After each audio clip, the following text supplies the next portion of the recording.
I'm gonna show y'all how to start your car. If y'all starter is bad, y'all got bad starter, y'all try to get home, put the key in ignition. Put the key in ignition, turn it all the way. Right? Pop your hood.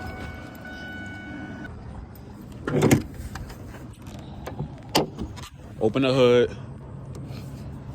Now it's gonna be over here. You can either find it on your starter or it's gonna be over here, right here. This right here. You're gonna take this piece off right here, bam. Then, I don't know what it's called, so don't ask. Get you a flathead, well, get you a screwdriver. I can't find a flathead, I'm gonna just use this.